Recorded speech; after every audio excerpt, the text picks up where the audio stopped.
ಎಲ್ಲರಿಗೂ ನಮಸ್ಕಾರ. ಮಿತಾಸ್ kitchen and life ಸ್ಟೈಲ್ಗೆ ಸ್ವಾಗತ. ಸ್ನೇಹಿತರೆ, ಇಲ್ಲಿ ನೋಡಿ ಬೀಟ್ರೋಟ್ ತಗೊಂಡಿದ್ದೇನೆ. ಹಾಗೆ ಅದರ ಜೊತೆಯಲ್ಲಿ ಬೆಲ್ಲ ಕೂಡ ತಗೊಂಡಿದ್ದೇನೆ. ಬೆಲ್ಲ ಪೌಡ್ರನ್ನು ಕೂಡ ಉಪಯೋಗಿಸ್ಕೊಳ್ಬೋದು, ಅಚ್ಚು ಬೆಲ್ಲವನ್ನು ಕೂಡ ಉಪಯೋಗಿಸ್ಕೊಳ್ಬೋದು. ಅಚ್ಚು ಬೆಲ್ಲ ತಗೊಂಡ್ರೆ ನಾವು ಇದನ್ನು ಪೌಡ್ರ್ ಮಾಡಿಕೊಳ್ಬೇಕಾಗ್ತದೆ. ಇವಾಗ ನಾವು ಫಸ್ಟಿಗೆ ಬೀಟ್ರೋಟನ್ನು ಸಿಪ್ಪೆ ತೆಕ್ಕೊಳ್ಳ. ಬೀಟ್ರೋಟನ್ನೆಲ್ಲ ಸಿಪ್ಪೆ ತೆಗೆದು ಇದನ್ನು ಕಟ್ ಮಾಡಿಕೊಳ್ಬೇಕು. ನೀಟಾಗಿ ಎಲ್ಲವನ್ನು ಕೂಡ ಸಿಪ್ಪೆ ತೆಗೆಯುವ. ಒಳ್ಳೆ ಕಲ್ಲರ್ ಉಂಟು ನೋಡಿ. ಹೀಗೆ ಕಲ್ಲರ್ ಇರುವ ಬೀಟ್ರೋಟನ್ನು ಆರಿಸಿಕೊಳ್ಳಿ. ನೋಡಿ, ಬೀಟ್ರೋಟನ್ನೆಲ್ಲ ಸಿಪ್ಪೆ ತೆಗೆದಾಯಿತು. ಕಟ್ ಮಾಡಲಿಕ್ಕೆ ಮೊದಲೇ ನಾವು ಬೀಟ್ರೋಟನ್ನು ತೊಳಿಬೇಕು. ಕಟ್ ಮಾಡಿದ ನಂತರ ಬೀಟ್ರೋಟನ್ನು ತೊಳೆಯೋದಲ್ಲ, ಯಾವಾಗಲೂ ಕೂಡ ಕಟ್ ಮಾಡಲಿಕ್ಕೆ ಮೊದಲೇ ಬೀಟ್ರೋಟನ್ನು ತೊಳೆದ್ರೆ ಆಯಿತು. ಇನ್ನಿದನ್ನು ನಾವು ಚಿಕ್ಕ ಚಿಕ್ಕದಾಗಿ ಕಟ್ ಮಾಡಿಕೊಳ್ಳುವ. ಹೀಗೆ ಕಟ್ ಮಾಡಿ ಹೀಗೆಲ್ಲವನ್ನು ಕೂಡ ಈ ರೀತಿ ಕಟ್ ಮಾಡಿಕೊಳ್ಳುವ.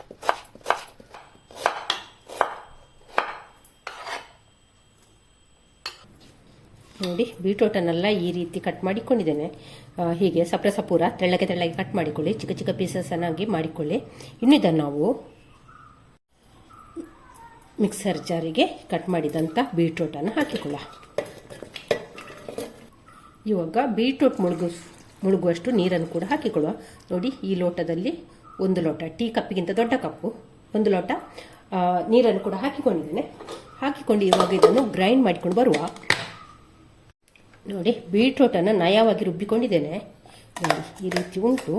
ಇವಾಗ ಇದನ್ನೊಂದು ಶೈನರಿಗೆ ಹಾಕಿ ಸೋಸಿಕೊಳ್ಬೇಕು. ಶೈನರಿಗೆ ಹಾಕು. ಇದನ್ನೆಲ್ಲ ಬಟ್ಟೆಯಲ್ಲಿ ಸೋಸಿಕೊಂಡ್ರೆ ಆಗ್ತದೆ. ಒಟ್ಟು ನಮಗೆ ಬೀಟ್ರೋಟಿನ ರಸ ತಗೊಂಡ್ರೆ ಆಯಿತು.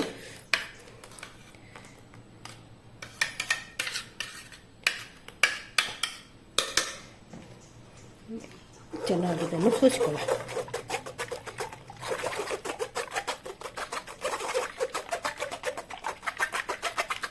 ರಸವನ್ನೆಲ್ಲ ತೆಗೆದ ನಂತರ ಇಷ್ಟು ಇದರ ಚರಟ ಸಿಕ್ಕಿದೆ. ಇವಾಗ ಇದನ್ನು ಮಿಕ್ಸರ್ ಜಾರಿಗೆ ಹಾಕಿಕೊಳ್ಳುವ.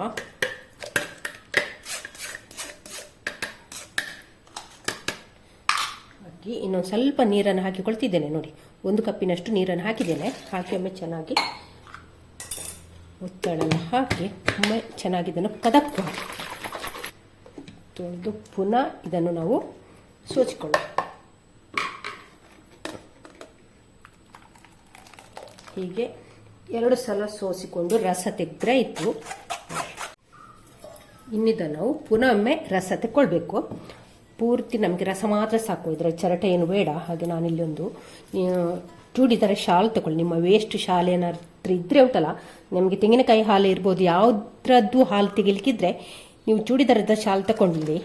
ಟವಲ್ಲು ಕಾಟನ್ ಟವಲಿಗಿಂತ ಅಲ್ಲ, ಇದುವೇ ಒಳ್ಳೇದಾಗ್ತದೆ. ಯಾಕೆಂದರೆ ಕಾಟನ್ ಟವಲ್ ನಮಗೆ ಹಿಂಡುವಾಗ ಉಂಟಲ್ಲ, ಕೆಲವು ಸಲ ಅದು ಬಿಟ್ಟುಕೊಳ್ತದೆ, ಹರಿದು ಹೋಗ್ತದಲ್ಲ. ಹಾಗಾಗಿ ನೋಡಿ, ಇದು ಪಾಲಿಸ್ಟರ್ ಆಗಿರುವಂಥ ಒಂದು ಶಾಲ್ಗು, ಚೂಡಿದಾರದ ಶಾಲು. ಅದರಲ್ಲಿ ಈಗ ನಾವು ರಸವನ್ನು ಹೀಗೆ ಹಿಂಡಿ ತೆಗೆದ್ರೆ ಆಯಿತು. ಹೀಗೆ ಚೆನ್ನಾಗಿ ಹಿಂಡಿ ಇದರ ರಸವನ್ನು ತೆಗೆದ್ರೆ ಆಯಿತು. ನೋಡಿ, ಪೂರ್ತಿ ರಸ ಮಾತ್ರ ಸಾಕು ನಮಗೆ, ಇದರದ್ದು ಚರಟ ಏನು ಬೇಡ.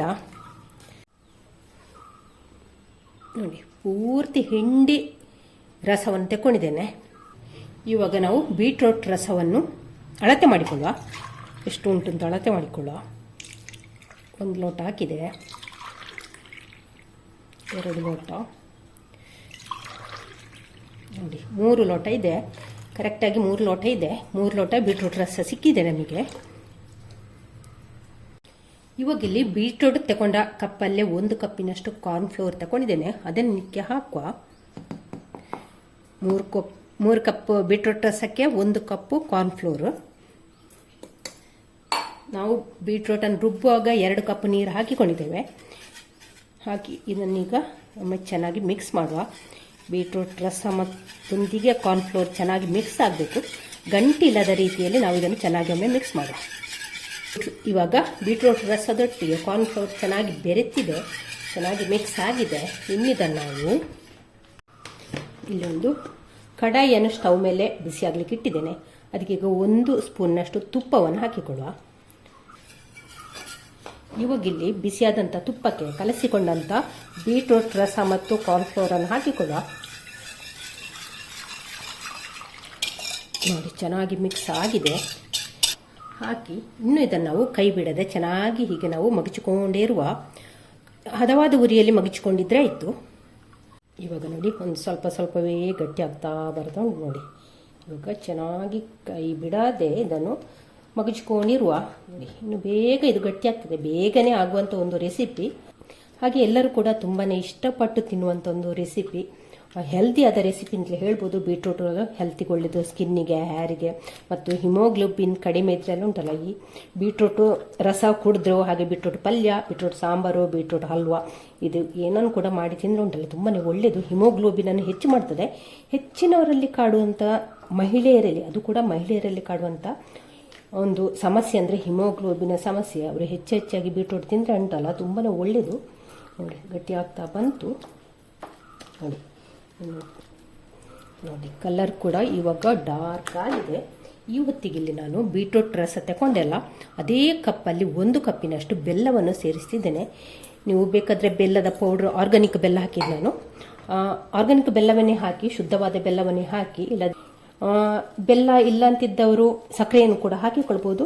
ಬೆಲ್ಲ ಹೆಲ್ತಿಗೆ ತುಂಬಾ ಒಳ್ಳೆಯದಲ್ಲ, ಹಾಗಾಗಿ ಶುಗರ್ ಪೇಷಂಟ್ಗೆ ಕೂಡ ಬೆಲ್ಲ ತಿನ್ಬೋದು ಹಿತಮಿತವಾಗಿ. ಹಾಗಾಗಿ ನಾನಿಲ್ಲಿ ಬೆಲ್ಲವನ್ನು ಉಪಯೋಗಿಸಿದ್ದೇನೆ.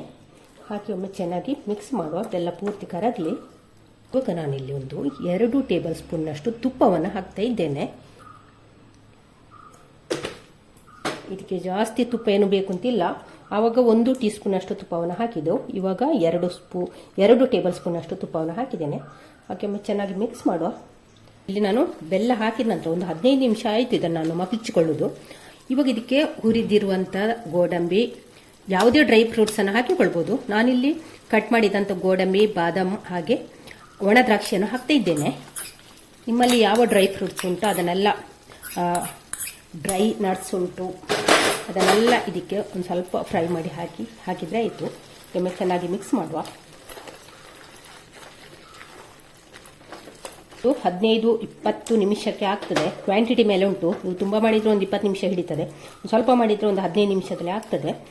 ಹಿಟ್ಟು ಗಟ್ಟಿ ಆದ ನಂತರ ಕೂಡ, ಬೆಲ್ಲ ಎಲ್ಲ ಹಾಕಿದ ನಂತರ ಕೂಡ ಒಂದು 15 ನಿಮಿಷ ನಾವು ಇದನ್ನು ಚೆನ್ನಾಗಿ ಮಗುಚಿಕೊಳ್ಬೇಕಾಗ್ತದೆ. ನೋಡಿ ಸೈಡಿಂದೆಲ್ಲ ತುಪ್ಪ ಹರಡ್ತದೆ. ಆ ರೀತಿ ಇದನ್ನು ನಾವು ಮಗುಚಿಕೊಂಡ್ರೆ ಆಯ್ತು. ನಾವು ಬಾಕಿದ್ದ ಹಲ್ವಾ ಎಲ್ಲ ಮಾಡ್ತೇವಲ್ಲ ಅದೇ ರೀತಿ ಮಾಡೋದು. ಅಂದರೆ ಅಷ್ಟು ಟೈಮ್ ತಗೊಳ್ತಿಲ್ಲ, ಇದು ಬೇಗನೆ ಆಗ್ತದೆ.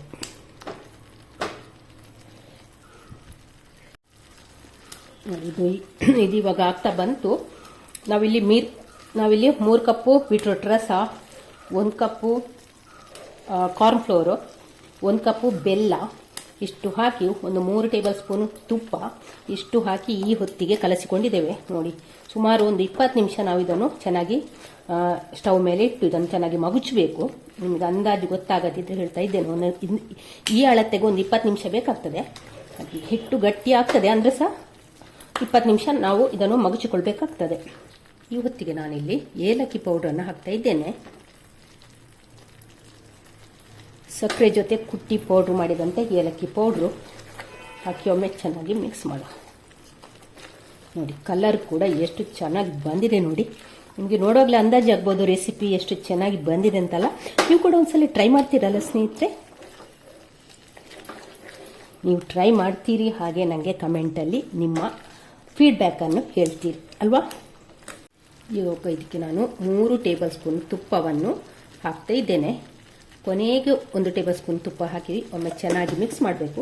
ನಾವು ಇದನ್ನು ಕೊನೆಯ ಹಂತಕ್ಕೆ 1 ಟೇಬಲ್ ಸ್ಪೂನ್ ತುಪ್ಪ ಹಾಕಿ ಮಗುಚಿಕೊಂಡ್ರೆ ಆಯಿತು. ತುಪ್ಪ ಚೆನ್ನಾಗಿ ಎಲ್ಲ ಕಡೆ ಮಿಕ್ಸ್ ಆಗಬೇಕು.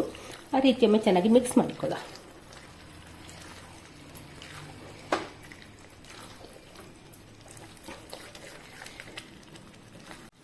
ನೋಡಿ ಇವಾಗ ಇದು ರೆಡಿ ಆಯಿತು. ನಾನಿಲ್ಲಿ ಸ್ಟವ್ ಆಫ್ ಮಾಡ್ತಾ ಇದ್ದೇನೆ. ನೋಡಿ ಸೈಡಿಂದೆಲ್ಲ ಎಣ್ಣೆ ಬಿಟ್ಕೊಂಡು ಬರುವ ಹೊತ್ತು ಕೂಡ ಆಯಿತು. ನೋಡಿ ಇನ್ನು ಇದನ್ನು ನಾವು ಇಲ್ಲಿ ಒಂದು ಟ್ರೇ ತಗೊಂಡಿದ್ದೇನೆ. ನಾನು ಗಾಜಿನ ಟ್ರೇ ತಗೊಂಡಿದ್ದೇನೆ. ಸ್ಟೀಲ್ ಇದು ಕೂಡ ಆಗ್ತದೆ. ಇವಾಗ ಇದಕ್ಕೆ ಒಂದು ಸ್ವಲ್ಪ ತುಪ್ಪ ಹಾಕಿಕೊಳ್ಳ. ತುಪ್ಪ ಹಾಕಿ ಒಮ್ಮೆ ಚೆನ್ನಾಗಿ ಸ್ಪ್ರೆಡ್ ಮಾಡುವ. ಸೈಡಿಗೆಲ್ಲ ಹಾಕಿಕೊಳ್ಳ. ಇದಕ್ಕೆ ಹುರಿದಂಥ ಬಿಳಿ ಎಳ್ಳನ್ನು ಹಾಕಿಕೊಳ್ಳ. ಹೀಗೆ ಮೇಲಿಂದ ಹೀಗೆ ಸ್ಪ್ರೆಡ್ ಮಾಡಿದರೆ ಆಯಿತು.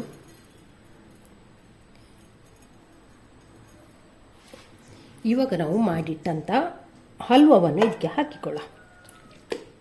ಎಲ್ಲ ಸೈಡು ಕೂಡ ಚೆನ್ನಾಗಿ ಲೆವೆಲ್ ಮಾಡಿದರೆ ಆಯಿತು.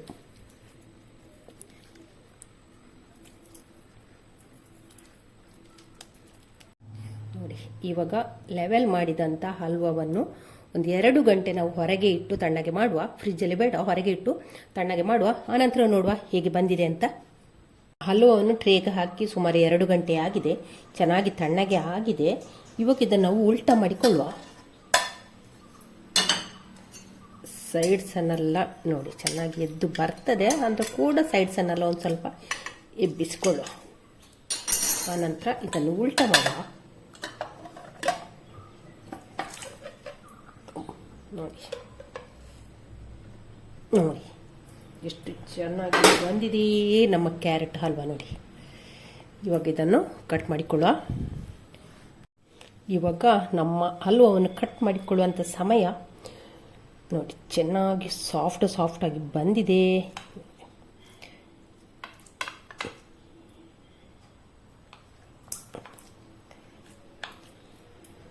ಅದ್ಭುತವಾದಂಥ ಬೀಟ್ರೂಟ್ ಹಲ್ವಾ ಎಷ್ಟು ಸುಲಭವಾಗಿ ಮಾಡಿಕೊಳ್ಬೋದು ನೋಡಿ, ಎಷ್ಟು ಚೆನ್ನಾಗಿ ಬಂದಿದೆ. ಹಾಗೆ ನೋಡಿ, ಡ್ರೈ ಫ್ರೂಟ್ಸ್ ಎಲ್ಲ ಹಾಕಿ ತುಂಬಾ ಚೆನ್ನಾಗಿ ಬಂದಿದೆ. ಹಾಗೆ ಇದನ್ನು ಒಂದು 4-5 ದಿವಸ ಸ್ಟೋರ್ ಮಾಡಿ ಇಟ್ಕೊಂಡು ತಿನ್ಬೋದು, ಫ್ರಿಜ್ಜಲ್ಲಿ ಇಟ್ಕೊಂಡು ತಿನ್ಬೋದು. ಹಾಗೆ ತುಂಬಾ ಒಳ್ಳೆ ಹೆಲ್ದಿಯಾದ ಒಂದು ಬೀಟ್ರೂಟ್ ಹಲ್ವಾ, ಸುಲಭನೇ ಮಾಡುವಂಥ ಒಂದು ಹಲ್ವಾ. ನೀವು ಕೂಡ ಒಂದ್ಸಲ ಟ್ರೈ ಮಾಡ್ತೀರಲ್ಲ, ಮಾಡಲೇಬೇಕಾದಂಥ ಹಲ್ವಾ. ಹಾಗೆ ಈ ವಿಡಿಯೋ ಇಷ್ಟ ಆದರೆ ಲೈಕ್, ಶೇರ್, ಕಮೆಂಟ್ ಮಾಡಿ. ಚಾನಲ್ಗೆ ಯಾರಾದರೂ ಹೊಸಬರಿದ್ದರೆ ಪ್ಲೀಸ್ ಸಬ್ಸ್ಕ್ರೈಬ್ ಮಾಡಿಕೊಂಡು ಚಾನಲನ್ನು ನೋಡಿ. ನಾಳೆ ಹೊಸ ಬ್ಲಾಗ್ ಅಥವಾ ರೆಸಿಪಿಯನ್ನು ಸಿಗೋಣ. ಅಲ್ಲಿವರೆಗೆ take care, bye bye. Thank you ಸ್ನೇಹಿತರೆ.